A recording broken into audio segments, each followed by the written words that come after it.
Please welcome Dr. Garry Nolan of Stanford University School of Medicine and Alex Klokas of Kyber Capital.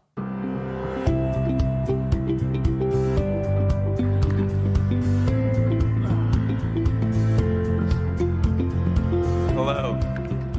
Hello, everyone.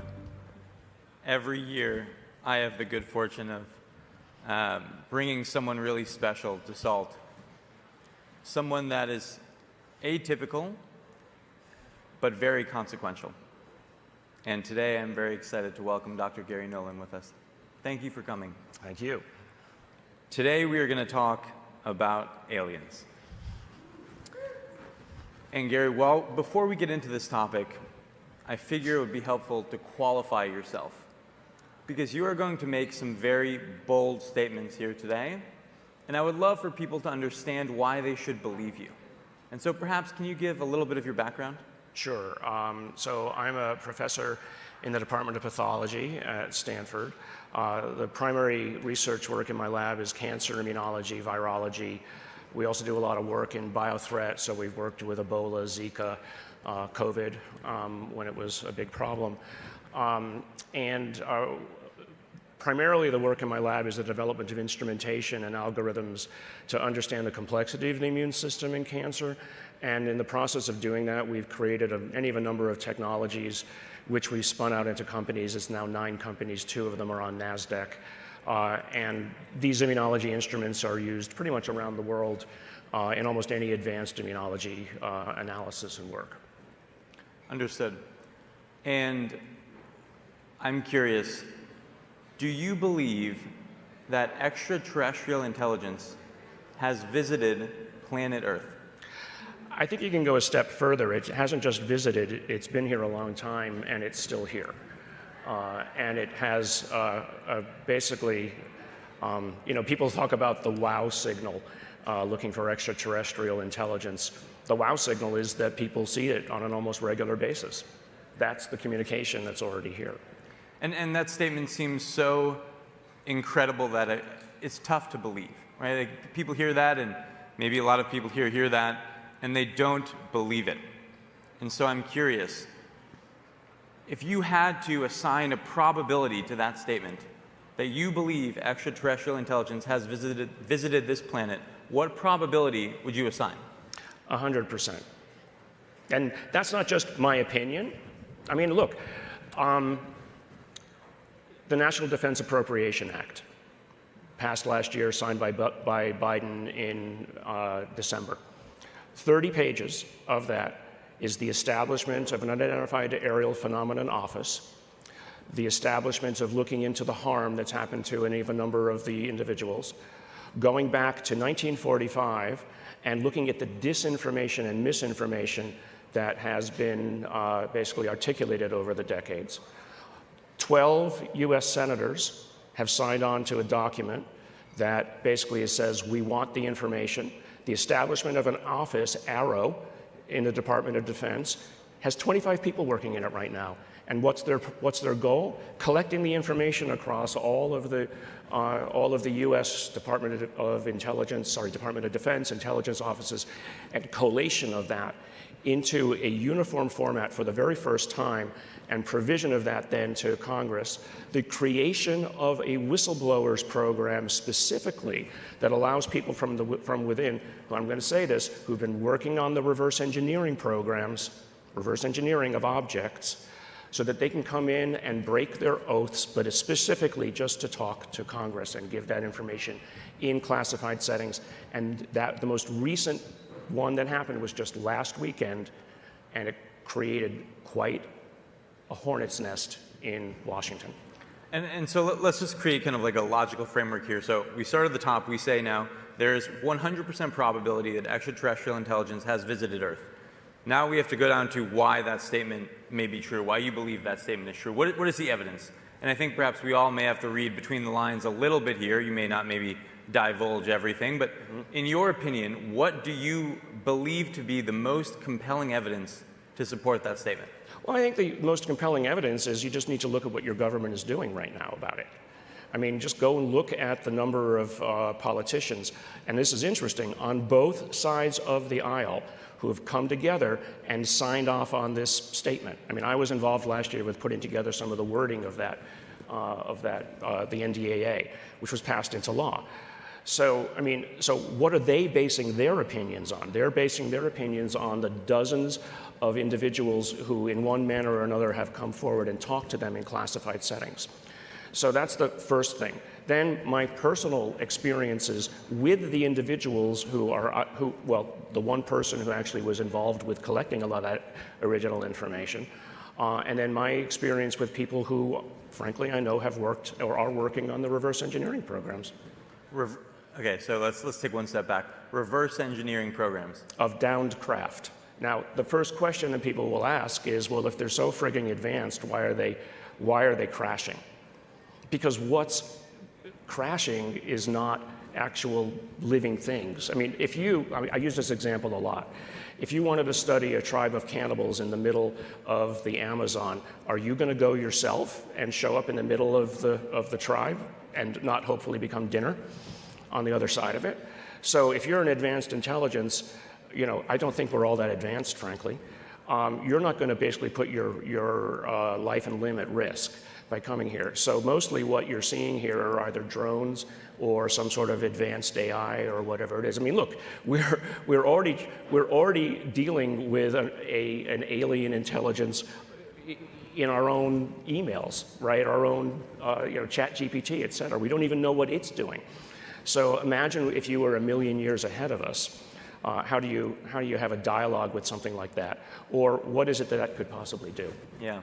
And I'm glad that we've got some people here to witness these statements. I think they're very consequential. And so we start with now 100% probability of extraterrestrial intelligence. We go to evidence.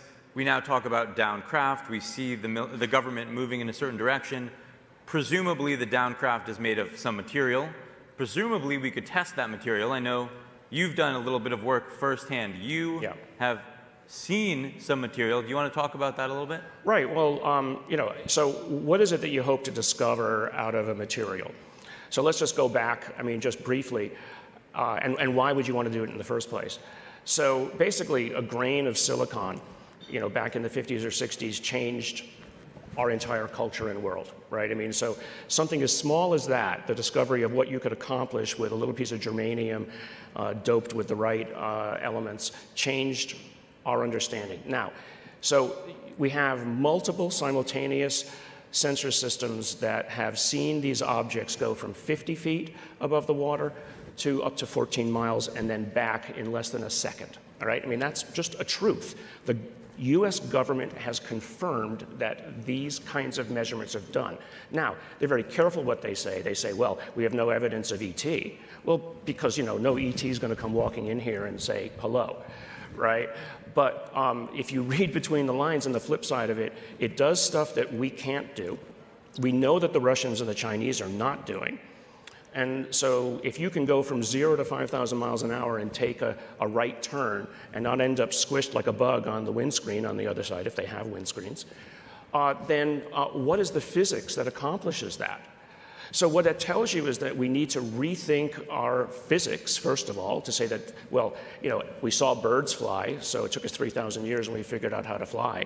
But now we see these things doing this. So what is it that lets us do? So I know some of the physicists on the inside who work at some of these big defense corporations who basically said, oh, well, here's how you tweak even general relativity to accomplish that. But then you say, well, how much energy is needed to do it? Well, more than the whole nuclear output of the planet per day, per movement. So you start to backtrack and you say, okay, well, who could do that? Well, we can't. Will we be able to do it in 1,000 years?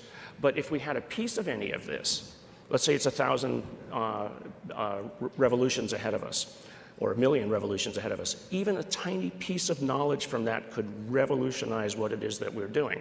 I'm always looking for the opportunity. I look at the upside of this. I'm not worried about them coming and raiding us or taking our women and children. That's not my concern. My concern is how do we use it? Yeah. And I'm curious, do you have confidence that us collectively will have material, literal physical material to evaluate, to analyze? Yes, 100%. 100% again. Okay. It's there. I mean, I could say this. I was working with a group about 7, 8 years ago, and I literally got within a few weeks of gaining access to one of the objects. And when the people who didn't want us to gain access to it found out about it, they pulled some bureaucratic administrative tricks and snatched it away. It's wild.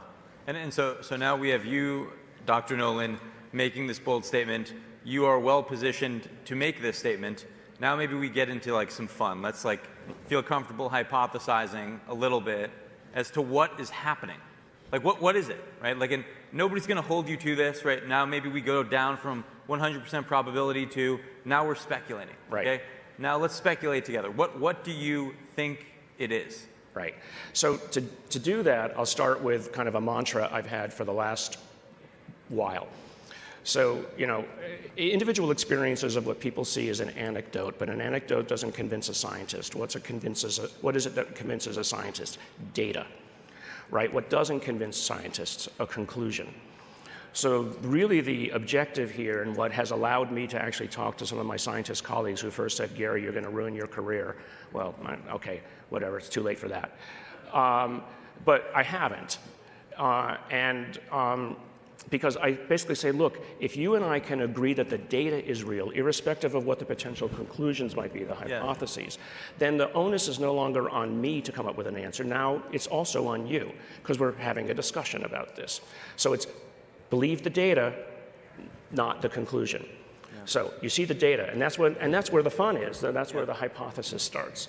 So, you know, people have come up with all kinds of ideas, everything from future humans, future AI coming back to us because somehow they figured out time travel, to what's called the ultra-terrestrial hypothesis that they are part of. I'm sure some people here at least know what a von Neumann probe is, right? This idea of a self-replicating machine that could have been developed by a technology or a civilization on the other side of the galaxy that even in just a few 100 million years could make its way by conventional means all the way across the galaxy. And when it gets there, it basically builds copies of itself and it does what it's doing, and it basically, some other civilization sent it out. Now, Avi Loeb was here last year, so I'm part of an SAB with Avi Loeb on a company called Copernicus Space Corporation, and guess what? Our objective is to build the first von Neumann probes to go out and spread humanity's original presence across all of reality. So that's one of the others. Yeah. A third one is... What do you, Garry, Dr. Nolan, you have to speculate. What do you think it is? Let's be bold. I think it is an advanced form of intelligence, something that we don't understand, that is using some kind of intermediaries, however it is, like I said about you're not going to end up in the middle of the tribe, the angry monkeys that are flinging muck at each other, or nuclear bombs. You're not going to show yourself in the middle of the ambulance. You're going to send intermediaries. You know, it's not that they walk amongst us, that wearing a skin suit are actually the alien, right? No, you're going to basically put something there that is, I think of it as an intelligence test. Can you see what's in front of you for what it really is? Yeah. Can you see the anomalous data point that is there that you realize what it is? I mean, when the South American native tribes first saw the Spanish ships coming across the horizon, they didn't realize what it was. They couldn't see it for what it was. So, this is, as I said before, this is the kind of the wow factor. Yeah. That they're showing up, they're saying, well, who amongst you are intelligent enough to realize what it is that you're looking at? Yeah. They don't have to land on the White House lawn. We can always make the joke about, is there intelligence in DC at all, right? You just need to show yourself enough to acculturate. Yeah. Now, if you've been around for a long time, and this is something that I do think has been, they've been around for a long time, they are affecting our culture, right? It's actually often thought that many of the religions that we think of as the most important have been part of this process. I mean, there are so many tangents to go down. We have about 1 minute and 45 seconds. Wow. We've covered a lot, though. Mm-hmm. I think what you just said feels like it has strong parallels to religion, to what's happening with AI right now, to the simulation hypothesis. Like, they all are kind of saying something very, very similar here. Right. And I guess I'm curious, right, as we wrap this up, what happens next? Well, what happens next is, I mean, what you're actually seeing is what's happening next is the professionalization of this, right? It's not just me. I mean, I have many now scientists with whom I'm working, right? There's Ryan Graves, who was one of the pilots that saw some of the objects in those videos. He's got the American Institute of Aeronautics and Engineers, 50,000 strong organization. He's got a group within them, as well as a 501c3 for civil aviation. Yeah. You know, we've used, and I'm just going to be honest, we've used the threat narrative that these things are showing up repeatedly. I mean, this is today. They're showing up repeatedly around our ships.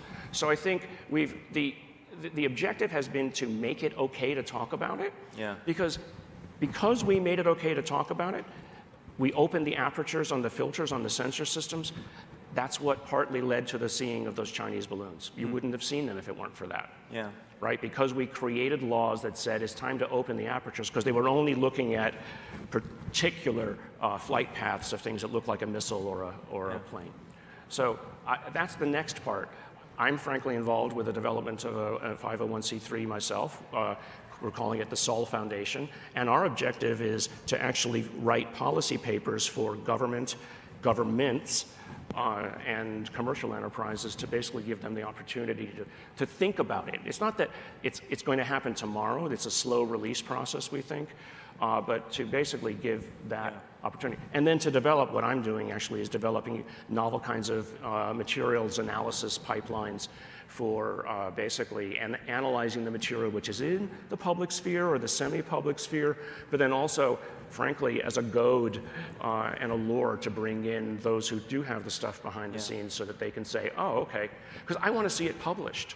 Yeah. I don't want to see it behind the scenes anymore. Yeah. And finally, what you're seeing is that a lot of people who are within the Intel communities as well are frustrated, and they want to bring it out because they haven't been able to figure it out because the best minds aren't working on it. Yeah.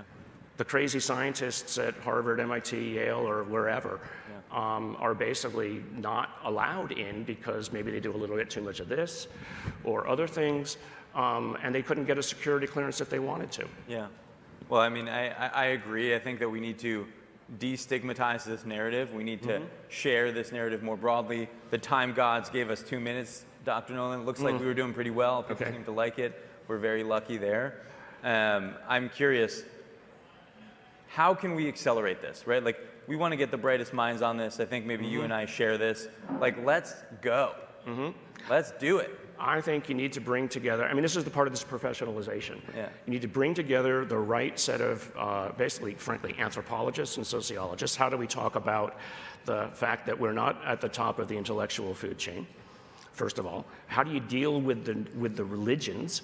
Every one of these religions is going to basically look to whatever that is and say, okay, well, what do they believe? Right? We know that the Vatican is involved. I mean, and I'm working with people who are working with the Vatican to basically get them. They've already said, this is very arrogant, they've already said, well, of course they can be Christians. Of course they can have a Jesus. They can be saved. They have a soul. I mean, I think the opportunity is for us to worry about whether they think we're worthy of saving. Well, Dr. Nolan, I really appreciate you taking the time to have this conversation. I appreciate all of you coming on this journey with us. I hope you learned something new. I hope you're willing to question your beliefs just a little bit more, and maybe together we can understand reality. Yeah. There's something here. There is. Thank you, guys. Thank you.